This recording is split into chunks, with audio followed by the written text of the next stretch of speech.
우리 하나님 말씀 보도록 그렇게 하겠습니다. 하나님 말씀은 요한계시록 21장입니다.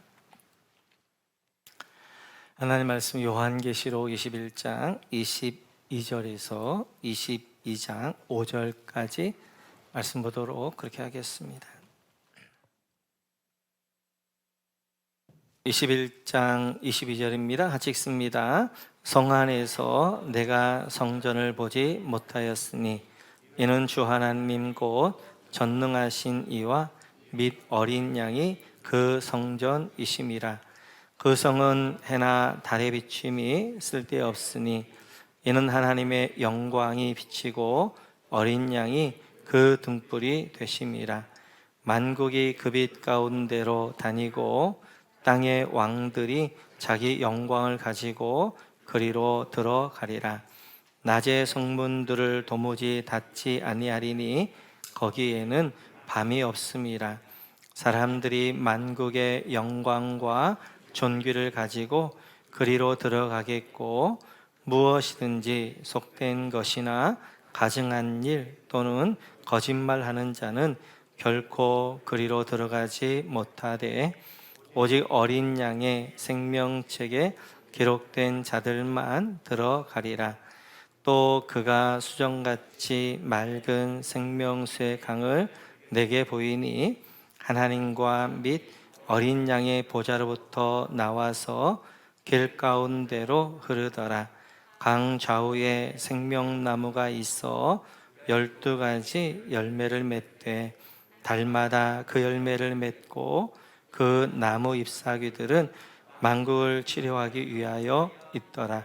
다시 저주가 없으며 하나님과 그 어린 양의 보좌가 그 가운데 있으리니 그의 종들이 그를 섬기며 그의 얼굴을 볼 터이요 그의 이름도 그들의 인마에 있으리라. 다시 밤이 없겠고 등불과 햇빛이 쓸데없으니 이는 주 하나님이 그들에게 비추심이라. 그들이 세세토록 왕노릇 하리로다. 아멘. 우리가 이제 요한계시록 21장부터 새하늘과 땅에 대해서 같이 한번 살피는 가운데 있는데요.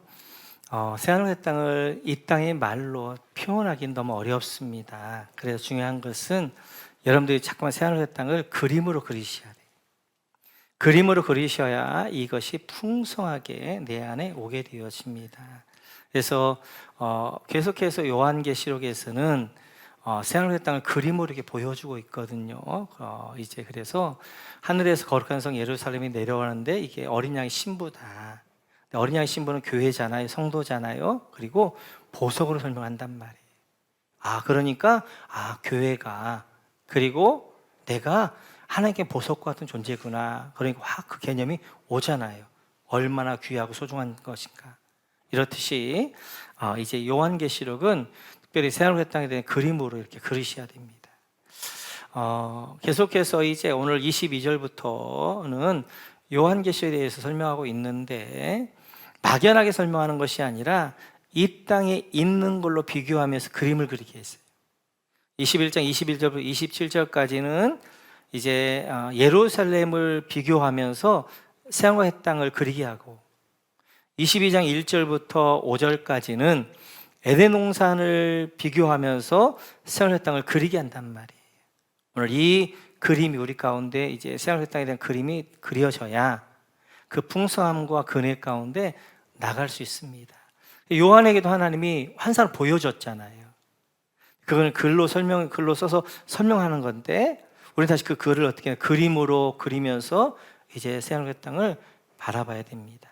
자, 그럼 먼저 22절 이하야를 중심으로 예루살렘 성과 비교하면서 새 하늘과 새 땅을 어떻게 그리고 있는가를 보도록 그렇게 하겠습니다.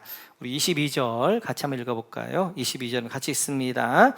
성 안에서 내가 성전을 보지 못하였으니 이는 주 하나님 곧 전능하신 이와 및 어린 양이 그 성전이심이라. 아멘. 여러분, 성전에서 내가 성 안의 성전을 보지 못하였으냐 밑줄 그어주시고 성전에다 여러분 동그라미 쳐주시고,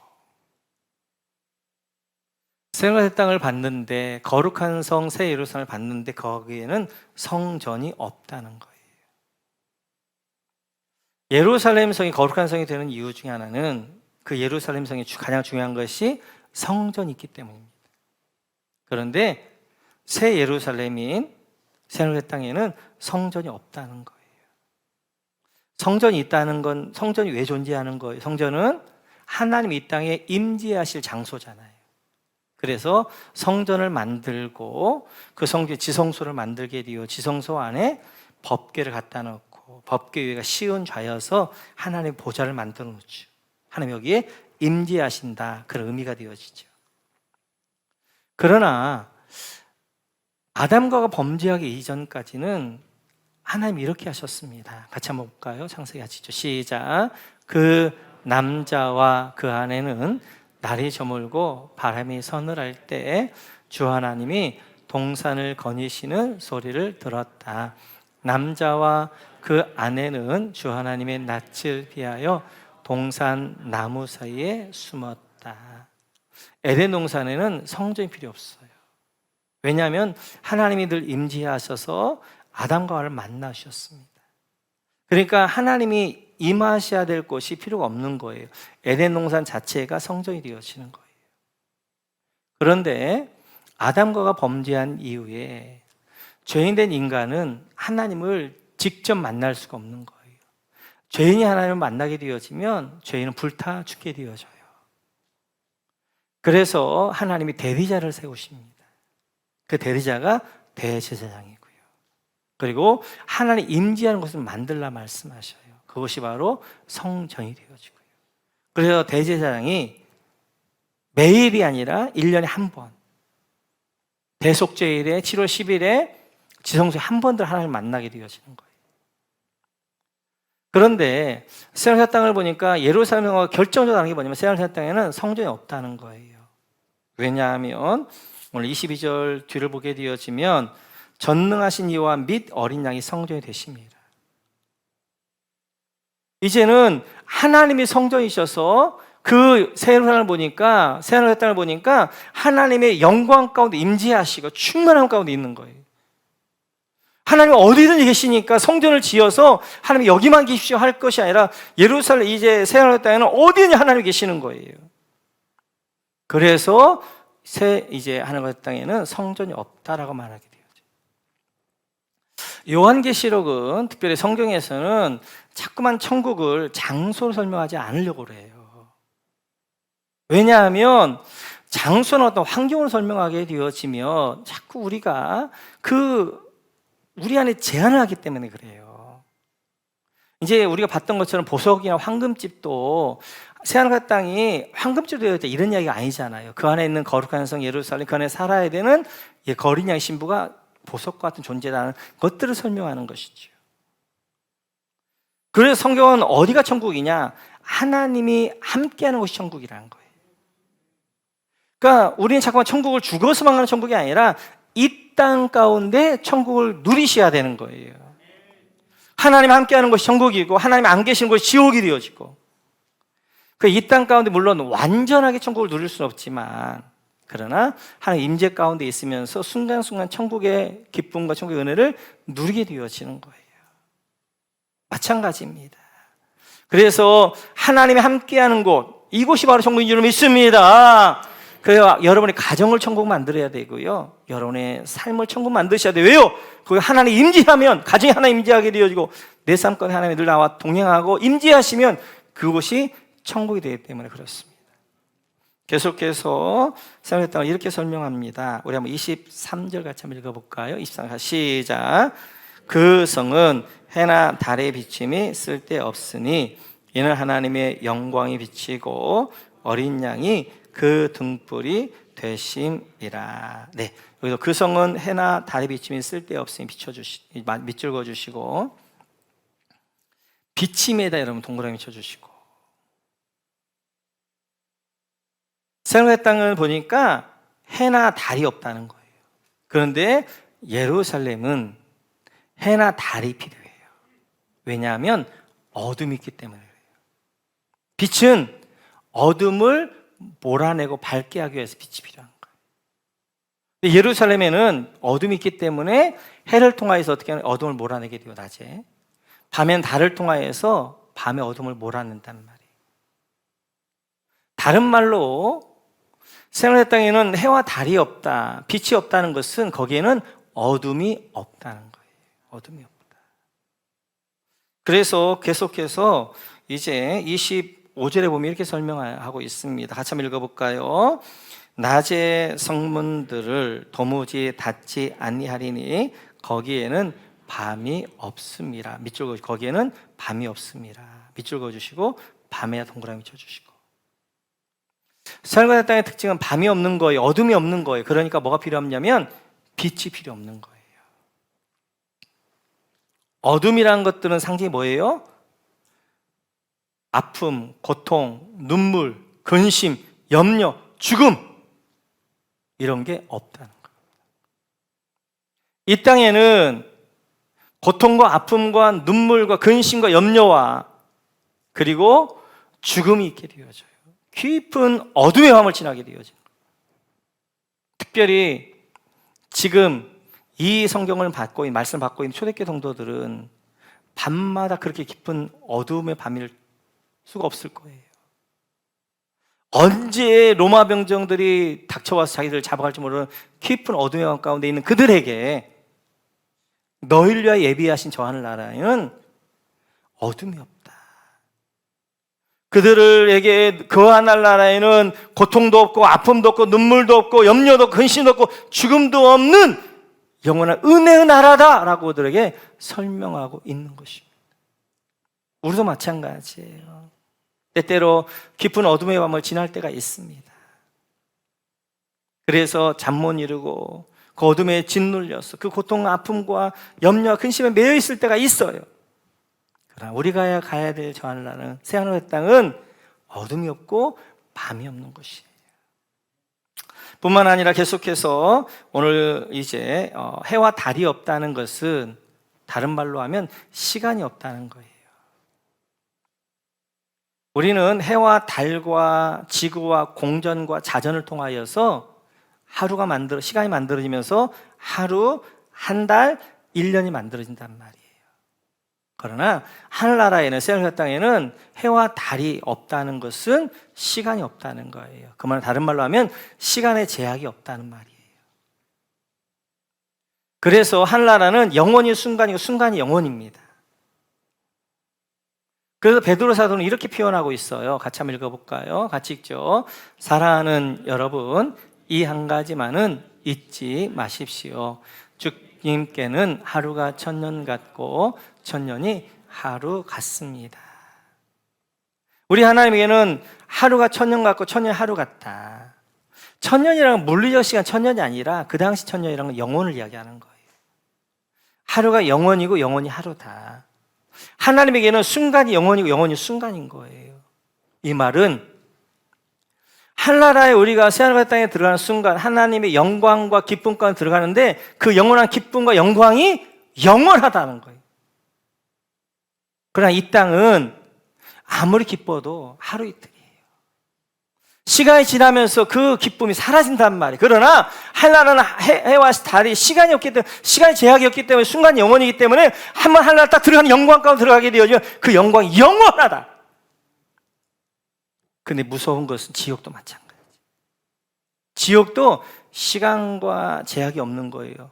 지옥의 고통 가운데 들어가면 그 고통이 영원한 고통이란 말이에요. 우리를 부르신 하나님의 부르심은 우리의 새하늘 땅에는 해와 달이 없게 되어지고 어둠이 없을 뿐만 아니라 거기는 이제 순간의 영원한 기쁨이 영원한 기쁨. 잘 기억하셔야 돼요. 잘 기억하셔야 돼요. 우리에게 주신 하나님의 은혜가 얼마나 큰 것인지. 여러분들과 예수님 만나지 않았다면 영원한 지옥 저 불못에서 영원히 고통받아야 된단 말이에요. 하루가 아니에요. 1년이 아니에요. 만년이 아니에요. 10만 년 시간이면 버틸만 해요. 그런데 그것이 영원하단 말이에요. 영원하다. 근데 그 영원한 절망과 고통 가운데 있어야 될 우리를 어떻게 하는 거예요? 영원한 새하늘과 있다. 영원한 안식과 평안과 영원한 기쁨 가운데 우리를 부르신 이 부름. 깊이 묵상하셔야 돼요. 깊이 묵상하셔야 돼요. 뿐만 아니라 계속해서 이제 25절에 이렇게 말씀하십니다. 같이 한번 읽어볼까요? 시작. 낮에 성문들을 도무지 닫지 아니하리니 거기에는 밤이 없음이라. 성문들을 도무지 닫지 아니하리니 밑줄 그어주시고 닫지에다 동그라미 쳐주시고. 이스라엘 땅과 예루살렘을 비교하면 예루살렘은 늘 밤에 성문을 닫습니다. 그런데 이스라엘 땅은 성문을 닫지 않는다는 거예요. 예루살렘 성은 낮에는 성문을 열어놓지만 밤에는 성문을 닫아요. 왜요? 외적들이 침입해 올까 봐. 외적들이 침입해 오는 걸 막기 위해서 성문을 닫는단 말이에요. 그런데 하늘나라는 성문을 안 닫는다는 거예요. 그 말은 뭐예요? 거기 가장 안전한 곳이다. 안전한 곳. 지금 이 성경을 받고 있는 초대교회 성도들 얼마나 불안한 가운데 살아요. 혹여나 로마 병정이 와서 잡아가면 사자굴에 던져지면 어떻게 하나. 물론 그들은 믿음 흔들리지 않습니다. 그러나 이제 그들에게 이게 사자굴에 던져지거나 아니면 온갖 고통이 일까 봐 그들은 불안한 가운데 살고 있는 거예요. 그들이 뭐라고 말씀하고 있냐면 하늘나라는 성문 닫지 않은 거기는 안전한 곳이야. 가장 안전한 곳이야 라고 말씀하게 되어져요. 지금도 마찬가지입니다. 온갖 불안함 가운데 살고 있는 우리들, 그리고 어둠의 깊은 고민과 염려와 근심 가운데 살고 있는 우리들에게 주님 말씀하시기를 하늘나라는 어둠이 없는 곳이며 성물 닫지 않는 가장 안전한 곳이다 라고 말씀하고 있고, 그 나라를 여러분들 위하여 예비하고 있는 것들을 보게 되어져요. 이렇듯이 이제 이렇게 예루살렘과 비교하고 있고, 그리고 이제 22장 이하에서는 에덴 동산과 비교하면서 이렇게 설명하고 있습니다. 우리 한번 1절 다시 한번 읽어볼까요? 1절 같이 시작. 또 그가 수정같이 맑은 생명수의 강을 내게 보이니 하나님과 및 어린 양의 보좌로부터 나와서, 여러분 수정같이 맑은 생명수의 강에다 밑줄 그어주시고 생명수의 강에다 동그라미 쳐주시고. 새 땅을 보니까 생명수의 강이 있는 거예요. 에덴 동산에도 강이 있었어요. 우리 창세기 같이 한번 볼까요? 창세기 같이 있죠. 시작. 강 하나가 에덴에서 흘러나와서 동산을 적시고 에덴을 지나서 네 줄기로 갈라져서 네 강을 이루었다. 첫째 강의 이름은 비손인데 금이 나는 하윌라 온 땅을 돌아서 흘렀다. 그 땅에서 나는 금은 질이 좋았다. 부돌라라는 향료와 홍옥수 같은 보석도 거기에서 나왔다. 둘째 강의 이름은 기혼인데 구스 온 땅을 돌아서 흘렀다. 셋째 강의 이름은 티그리스인데 아시라의 동쪽으로 흘렀다. 넷째 강은 유프라테스이다. 이렇듯이 에덴 동산에도 이제 강이 있었어요. 그래서 에덴을 이렇게 이제 다 적시게 되어지고 이 강이 동서남북으로 네 군데를 흐릅니다. 그래서 첫째 강은 비손강, 기온강, 두 번째 강은 기손강, 그리고 세 번째 강은 유프라테스강, 네 번째 강은 티그리스강. 네 개의 강이 동서남북 흘러서 전 이제 땅을 적시게 되어져요. 이렇듯이 에덴 동산에도 강이 있었고 물이 풍성했던 것처럼 하늘나라에도 생명수의 강이 있게 되어지고 이제 물이 풍성하다라고 설명하게 되어져요. 이 말은 우리가 그림으로 그려야 된다고 그랬어요. 하늘나라에 진짜 생명수의 강이 있을 수도 있고 아닐 수도 있고. 그런데 이제 생명수의 강 하면 가지고 있는 이미지가 어떤 거냐면 하나님의 은혜. 그러니까 이 새하늘 땅은 생명수의 강이 흐르는 것처럼 하나님의 은혜가 충만한 곳이다. 그리고 이 강의 이름이 뭐냐면 생명수의 강이란 말이에요. 물 자체가 생명인데 그 강도 생명수의 강이 있는 것처럼 새하늘 땅은 생명으로 풍성한 곳이다 라고 설명하게 되어지는 거예요. 그러니까 생명수에 이제 보면 우리가 비가 오지 않게 되어지면 온 국토가 메마르게 되어있잖아요. 그동안 메말랐었는데 비가 한번 쫙 오게 되어지니까 산초초목이 살아나기 시작하는 거예요. 생명력이 넘치기 시작하는 거예요. 막 푸르 나무들이 살아나게 되어 땅이 살아나게 되고 이제 온 산천초목이 살아나게 되어지고 물이 그런 역할이에요. 하나님 나라는 새하늘의 땅은 이런 생명성으로 충만한 것처럼 하나님의 은혜가 풍성한 것이고 그리고 하나님의 생명으로 충만한 것이고 거기는 생명이 살아있는 곳 이곳이다라고 우리에게 설명하게 되어져요. 계속해서 2절에서 또 이렇게 그려주고 있습니다. 우리 한번 2절 같이 한번 볼까요? 같이 읽죠. 시작.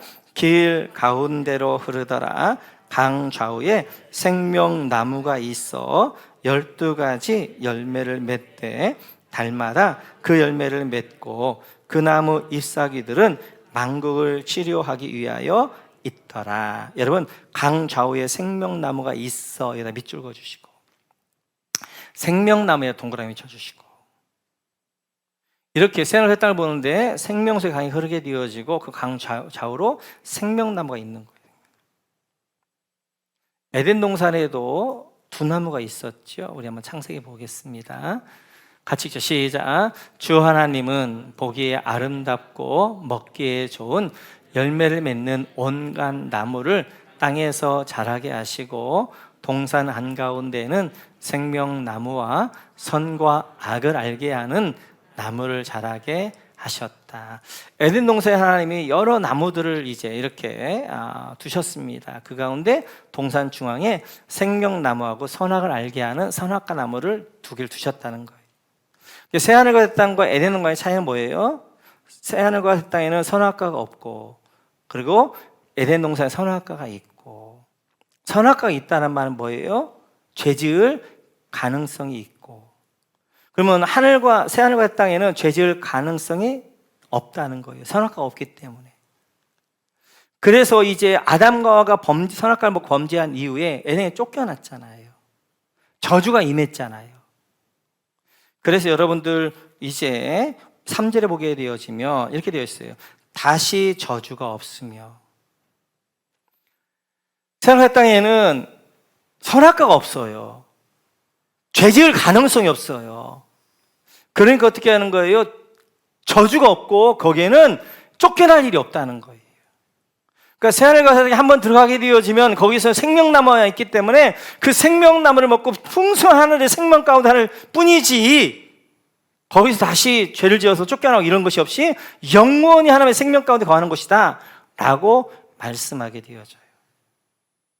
뿐만 아니라 이제 오늘 2절 밑에 보시면 자, 잎사귀들은 만국을 치료하기 위하여 있더라. 그리고 잎사귀에 동그라미 쳐주시고 이렇게 생명나무가 있는데 생명나무에서 이제 가지가지 열매들이 맺히면서 달마다 계속 열매를 맺힙니다. 근데 그 나무가 있는데 잎사귀는 뭐였더라? 만국을 치료하는 치료제였더라 말씀하게 되어져. 에덴 동산에도 잎이 나오게 되어지죠. 우리 한번 창세기를 한번 볼까요? 같이 읽죠. 시작.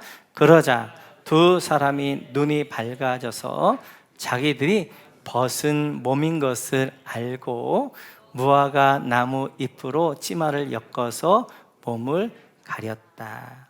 에덴 동산에도 무화과 나뭇잎이 나와요. 근데 그 무화과 나뭇잎은 뭐예요? 자기의 죄를 허물을 가리는 거였어요. 근데 그 나무가 무화과 나뭇잎. 햇볕이 비치면 곧 사라질 것, 없어질 것. 그러나 하늘나라에는 이제 잎사귀가 있는데 그 생명나무 잎사귀는 만국을 치료하고 소생하고 온전한 치유를 주시는 것이다 라고 말씀하게 되어져요.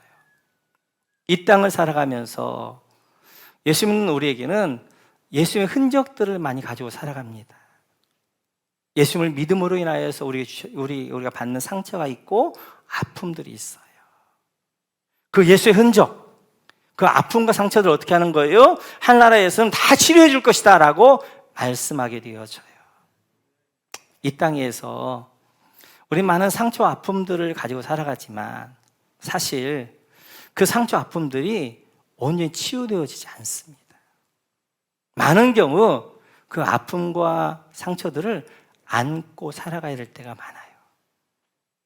중요한 것은 그 아픔과 상처가 온전히 치료될 때까지 기다리는 게 아니라 그 아픔과 상처가 나를 통치하고 지배하지 못하도록 선포하고 결단하는 게 중요한 거예요. 우리의 상처와 아픔들 이 땅에서 언제 치료되지 않습니다. 그렇기 때문에 오늘 주님 보여주시면서 하늘나라의 생명나무 잎사귀 그 잎사귀로 너희의 그 상처와 아픔들을 내가 언제 치료해 줄 거야 라고 말씀해 주셨고, 이 땅에서 우리는 많은 경우 그 상처와 아픔들을 안고 믿음의 길들을 가는 거예요. 중요한 것은 왜 사탄이 우리에게 상처와 아픔을 주느냐 하는 거예요. 그것은 그 상처와 아픔이 나를 지배하고 통치해서 내 생활, 특별히 영적 생활을 하지 못하도록 만들기 위하여서 우리에게 상처와 아픔을 준단 말이에요. 그 우리가 해야 될 일은 뭐냐? 적어도 사탄이 주는 아픔과 상처가 내 신앙생활에 나를 지배해서 내 신앙생활에 방해가 되지 못하도록 해야 되는 거예요. 그러니까 우리는 상처 아픔들을 다 치료하는 게 아니라 그 상처 아픔들을 안고 살아가지만 그 상처 아픔들이 내 안에 영향력을 못 미치도록 해야 된단 말이에요. 그게 결단이고 선포입니다. 내 안에는 아픔과 내 안에 상처, 너는 더 이상 나를 통치할 수 없다, 나를 지배할 수 없다, 내 안에 더 이상 영향력을 줄 수 없다 라고 선포하고, 그리고 그 아픔과 상처가 나를 지배하지 못하도록, 영향력을 주지 못하도록 우리가 나아가고 믿음의 일들을 걸어가는 거예요. 그랬을 때 하늘나라 가면 하나님이 그 생명나무 잎사귀로 우리의 상처 아픔들을, 예수의 흔적들을 다 치료해 주시고 온전케 해줄 줄 믿습니다. 그래서 지난주에 최영희 목사님 말씀하셨던 것처럼 이 땅은 야전병원인 거예요. 야전병원. 우리가 나가서 영적으로 막 싸우다가 어떻게 하는 거예요? 상처받고 돌아와요. 근데 교회에서 어떻게 하는 거예요? 그 상처를 임시적으로 치료해주고 또 나가는 거예요. 진짜 우리 병은 어딘 거예요? 천국. 그 하나님의 잎사귀가, 이제 생명나무 잎사귀를 언제 치료할 것이, 거기서 언제 치료가 이루어지는 것들이에요. 우리 가정교회는 보고 배우는 거잖아요. 우리 안에 보고 배울 수 있는 많은 모델들이 있으면 좋겠어요. 그 모델들은 꼭 영적 승리하는 막 그런 모습만이 아니라 때때로 영적으로 굉장히 상처받고 침체되었다가도 그것들을 잘 이겨내면서 믿음으로 나아가는 그 모습들을 좀 후배들이 볼 수 있어서, 그 모습을 보면서 아 그래, 나도 영적 침체가 좀 있고 나도 상처가 있을 때 우리 저 목자님처럼 저 권사님처럼 저렇게 좀 이겨나가야 되겠다, 그런 모델들이, 보고 배울 수 있는 그런 모델들이 좀 있으면 좋겠어요. 그래서 우리가 이 땅 가운데 때때로 여러분 예수 믿는 것으로 인하여서 상처 아픔이 있을 수 있습니다. 그래서 그 상처 아픔이 온전히 치료되기를 기다리기보다는 중요한 그것이 나를 영향력을 못 미치도록, 그것이 나를 지배하지 못하도록, 그리고 그 상처 아픔들은 하나님의 잎사귀로, 생명나 잎사귀로 치료할 것이고 온전케 하실 것이고, 우리는 그 상처 아픔들을 안고 우리 주신 사명을, 우리 주신 믿음의 길들을 걸어가게 되어지는 것들이에요. 하나님 봤을 때 여러분 눈물 닦아주실 것입니다. 할렐루야. 여러분 상처를 치유할 거예요. 할렐루야. 네, 때때로 눈물을 가지고 가는 거예요. 상처를 가지고 가는 거예요. 그럼에도 우리가 불구하고 상처와 눈물과 아픔이 있음에도 불구하고 우리가 가는 길을 멈출 수는 없는 거예요. 우리가 그 길들을 하나하나 걸어가게 되어지는 것입니다. 계속해서 오늘 보게 되어지면 3절에서 이렇게 말씀하십니다. 3절 읽기 전에 이제 에덴을 보여주시면서 하나님이 꿈꾸셨던 것은 에덴 동산이 온전한 하나님의 나라가 되기를 원하셨어요. 그러나 에덴 동산에서 아담과 하와가 범죄함으로 실패했단 말이에요. 에덴 동산의 완성이 뭐냐? 새하늘과 땅이라는 거예요. 에덴 동산에서 이루어야 될 하나님의 꿈이 어디 이루어지냐? 새하늘과 땅이라는 거예요. 그래서 이제 이 에덴 동산을 보여주면 에덴 동산이 어떻게 실패했는가, 그리고 하늘나라는 새하늘과 땅은 어떤 모습인가, 이 완성된 하나님 나라는 어떤 모습인가를 보여주고 있는 거예요. 그래서 에덴의 완성이요, 에덴의 성취요, 에덴의 온전함이 바로 새하늘과 땅. 그래서 에덴 동산과 함께 해주시는데, 오늘 본문을 읽는데 제 눈에 확 들어왔던 말씀 하나가 있습니다. 그 말씀 보고 마무리하겠습니다. 우리 3절 같이 한번 읽어볼까요? 같이 시작. 다시 저주가 없으며 하나님과 그 어린 양의 보좌가 그 가운데 있으리니 그의 종들이 그를 섬기며. 여러분, 그의 종들이 그를 섬기며 밑줄 그어주시고 종들에다 동그라미 쳐주시고, 오늘 이제 그의 종들이 그를 섬길 것이다. 종들이 딱 들어왔어. 종이라고 설명하지 않고 종들. 종들이란 것은 공동체를 말하게 돼. 공동체. 그렇다면 하나님이 이 땅은 어둠에 있잖아요. 상처, 아픔이 있는 곳들이 있잖아요. 많은 상처를 가지고 성도들이 살아가잖아요. 하나님의 자녀들이. 그렇다면 그들을 그냥 하늘나라로 바로 데려가면 좋은데, 세상에다 데려가면 좋은데 왜 이 땅에 남겨놓으시냐는 거예요. 그것은 지금 하나님 나라를 하나님께서 정원을 그리고 있어요. 정원. 아름다운 정원. 우리는 정원사로 부르신 거예요. 이 땅에서. 그래, 이 땅에서 이제 하나님 나라를 경험하면서 하나님 나라를 이제 이뤄가면서 이제 그 나라를 소망하며 살아가도록 그렇게 부르신 거예요. 그래서 에스겔에 이런 환상을 보여주십니다. 47장 1절 같이 한번 볼까요? 시작. 그가 나를 데리고 다시 성전 문으로 갔는데 보니 성전 정문이 동쪽으로 향하여 있었는데 문지방 밑에서 물이 솟아나와 동쪽으로 흐르다가 성전의 오른쪽에서 밑으로 흘러내려가서 제단의 남쪽으로 지나갔다. 여기까지 할게요. 자, 지금 성전 문은 동쪽을 바라보게 되어 있어요. 근데 여기 성전 문에서 어떻게 하는 거예요? 성전 문지방에서 생수가 막 솟아 오르는 거예요. 그것이 어디로 가냐면 동쪽으로 흘러가는 거예요. 그래서 그것이 이제 이루고 갑니다. 같이 한번 볼까요? 2절 말고 넘어가게 5절, 7절인가? 네, 같이 읽죠. 시작. 내가 돌아올 때는 보니 이미 강의 양쪽 언덕에 많은 나무가 있었다. 에스겔이 지금 하나님의 환상을 보여주신 거예요. 그런데 지금 문지방에서 생수가 막 솟아올라. 그게 강을 이루었어.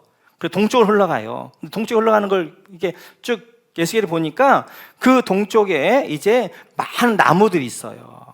그런데 그 동쪽은 뭐냐면 유다 광야예요. 예루살렘의 동쪽은 유다 광야란 말이에요.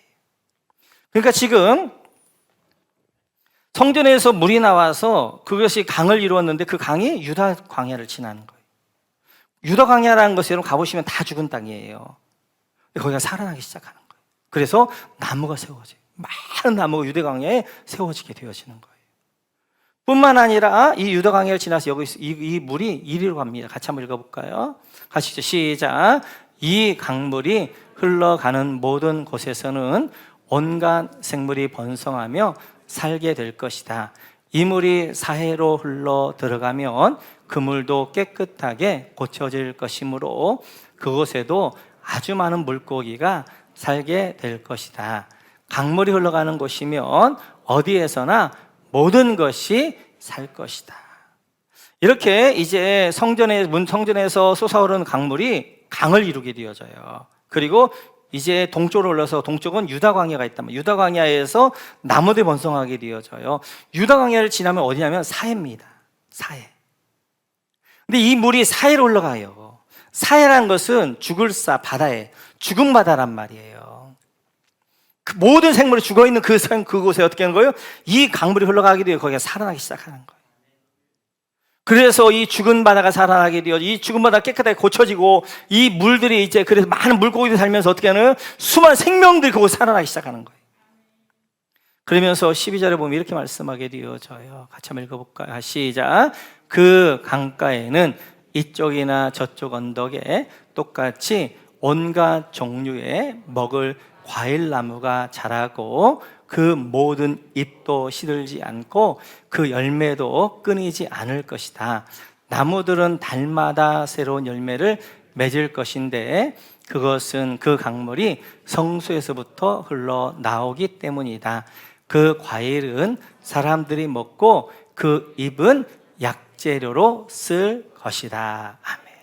이렇게 물이 흘러가는 곳마다 어떻게 하는 거예요? 이제 땅이 살아나는 거예요. 유다 광야가 살아나는 거예요. 그래서 거기에 많은 나무가 생기게 되어지고 바다가 살아나는 거예요. 그래서 바다 안에 죽어 있었던 많은 물고기들이 거기 살아나게 되어지고 그러면서 어떻게 하는 거예요? 그 나무에 이제 12절 마지막에 보면 그 나무에 잎사귀들 있죠. 잎사귀들이 뭐가 되어지는 약재료가 되어지는 거예요. 치료제가 되어지는 거예요. 그래서 치료하게 되어지는 거예요. 에스겔이 47장에 이제 환상을 보게 되어져요. 이 환상이 어떤 환상이냐? 메시아가 오시게 되어지면 그 메시아로 만들 공동체, 교회 공동체를 이야기하는 거예요. 교회 공동체가 이런 공동체가 될 것이라는 거예요. 그래서 성경 문지방이 어디냐? 그게 바로 강단입니다. 강단. 이 강단에서 생수의 물이 솟아올라야 돼요. 그래서 제가 2019년 3월부터 강단 제물기도를 했을 때 제가 늘 그리면서 꿈꾸면서 강단기도를 했던 꿈이 뭐냐면 이거였어요. 에스겔 47장이었어요. 하나님, 이 강단에서 생수가 솟아나게 하여 주시오. 생수의 물이 솟아나야 된단 말이에요. 하나님의 말씀이 생수처럼 솟아나야 된단 말이에요. 예배라는 것은 그냥 말씀 듣는 게 아니에요. 예배라는 것은 하나님의 생명수가 여러분까지 흘러가는 시간이란 말이에요. 그 생명수, 내 영을 치료할 것이 할렐루야, 내 혼을 치료할 것이 할렐루야, 내 육을 치료할 것이란 말이에요. 그래서 죽은 땅은 뭐예요? 사람을 이야기하잖아요. 죽은 땅, 사람들이, 죽은 영혼들이 살아나게 될 것이고, 죽은 바다는 뭐예요? 환경이란 말이에요. 죽은 환경들이 살아날 것이고, 하나님, 우리 모공공동체 이 강단에서 하나님의 생수의 강이 흘러나와 하나님, 이곳을 통하여서 죽은 땅과 같은 수많은 영혼들이 살아나게 하시고, 할렐루야, 수많은 죽은 환경들이 살아나게 하여 주시고, 그곳에서 물고기들이 살아나며, 그곳에 나무들이 자라나며, 달마다 열매를 맺으며, 그리고 이곳이 바로 치유하는 공동체가 되어지게 하소서. 잎사귀가 치유되어지는, 하나님, 이곳에 와서 생명수의 강을 마시는 자들마다 치유되어지는 역사가 있게 하옵소서라고 기도하면서 이곳에서 뿌렸던 기도 제목이 바로 그런 것들이에요. 에스겔이 봤던 47장 이 환상은 앞으로 가야 될 새하늘의 땅이 아니라 지금 여기 교회 공동체 가운데 주신 하나님의 은혜. 그래서 요한복음에 보면 요한이 이렇게 이야기합니다. 예수님께서 이렇게 말씀하십니다. 같이 한번 볼까요? 요한복음 같이 시작. 나를 믿는 사람은 성경에 읽은 것과 같이 그의 배에서 생수가 강처럼 흘러나올 것이. 38절 잠깐만요. 성경에 읽은 것과 같이, 성경에 읽은 뭐예요? 에스겔 47장을 이야기하는 거예요. 예수님이 나를 믿는 사람은 에스겔 47장에서 말한 것처럼 그 배에 생수가 강처럼 흘러나올 것이다. 그래서 39절 같이 읽어 시작. 이것은 예수를 믿은 사람들이 받게 될 성령을 가리켜서 하신 말씀이다. 예수께서 아직 영광을 받지 않으셨으므로 성령이 아직 사람들에게 와 계시지 않았다. 우리 주님 뭐라고? 너희 배에 생수가 흘러나올 것이다. 그 생수는 뭐예요? 성령님. 성령이 생수가 되어져서 우리 가운데 흘러나와서 어떻게 하는 거예요? 내 영을 살리고 내 혼을 살리고, 그리고 바다를 살리게 되어지고, 그리고 그 나를 치료하게 되어지고, 바로 종들, 교회 공동체가 그런 공동체가 돼야 돼. 우리가 함께 이제 그런 꿈을 꿨으면 여기서 우리가 하나님 나라를 경험하셔야 됩니다. 천국은 죽어서 가는 나라가 아니라 여기서 경험하고, 그 경험한 사람이 어딜 가면 천국을 가게 되어지는 거예요. 그래서 우리 모공공동체를 이제 천국으로 만드는 우리가 되기를 주의를 축원합니다. 기도할 때마다 하나님, 이 강내 생수의 강이 흘러나오게 하십시오. 생수가 펑펑 솟아나게 하여 주십시오. 그리고 하나님, 이 생수를 강이 우리 성도를 살려서 그 마른 땅과 같은 성도들의 유대강에 같은 그 땅이 살아나게 하여 주시고, 하나님, 그 삶의 현장이 사해바다 같은 죽은 현장들이, 삶의 현장들이 살아나게 하소서. 물고기들이, 많은 나무들이 열매를 맺고 그리고 치유하게 되어지는 그런 공동체가 되어지게 하옵소서. 우리 함께 이루면서 이곳에서 하나님 나라를 경험하시고, 우리 가정이 그런 가정이 되어야 돼요. 하나님의 선성을 가정이 되어야 돼요. 가정이 천국을 이루게 되어지고, 이곳에서 하나님의 나라를 경험하고 천국을 이루고, 그리고 영원한 하나님의 나라로 우리 모두가 완성된 그 천국, 생활의 땅을 우리 모두 가는 이런 모두가 되시기를 주님의 이름으로 축원합니다.